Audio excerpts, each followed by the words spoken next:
Здравствуйте, дорогие ребята! Суммативное оценивание за третью четверть. Прослушайте текст о выборе школьной формы и отвечаем на вопросы. О чем говорится в тексте? Ответ В. Здесь даются рекомендации, как правильно выбрать одежду. Что означает выражение «нога спит»? Какое значение слова «на вырост»? Подберите синоним к слову «настроение». Какое утверждение соответствует содержанию текста? Что обеспечит безопасность ребенка при активной деятельности? Какой заголовок не подходит к содержанию текста? И вот ответы на эти вопросы.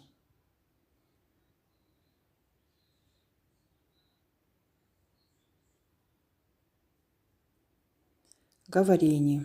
Прочитайте тексты. Здесь у нас даются 3 текста, и вы пересказываете близко к тексту основное содержание, соблюдая орфоэпические нормы языка. Первый текст называется «Фантазиоры».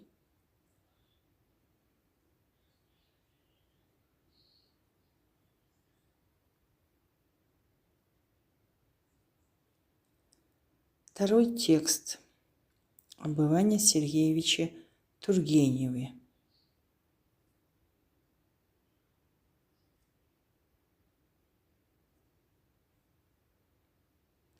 Третий текст про Митю.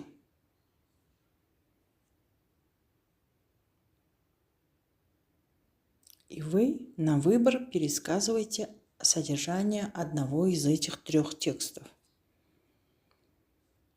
На чтение задания вы должны прочитать 2 текста. Первый текст – Исаак Левитан, сказка о грустном художнике.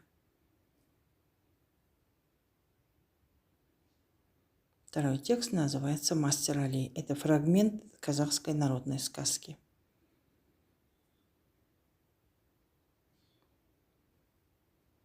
И выполняем задание. Какова тема текста первого? В каком из вариантов ответов не используется ИВС согласно первому тексту? Эпитет, метафора, сравнение, олицетворение. О чем говорится во втором тексте? Что отражают заголовки текстов? Тему или основную мысль? Определите, в чем сходство обоих текстов. Укажите не менее 2 сходств. Как искусство влияет на человека? Сформулируйте свой вывод на основе прочитанных текстов. И вот ответы на эти вопросы. Первый текст о мастерстве великого русского художника Левитана.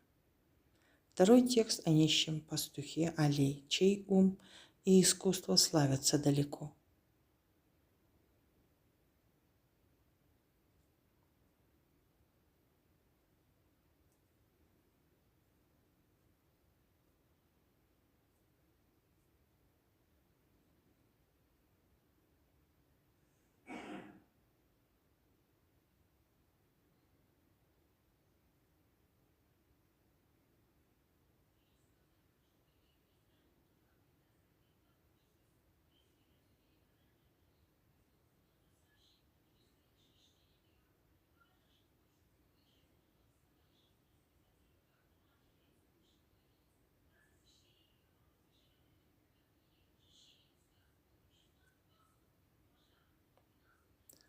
И задание на письмо.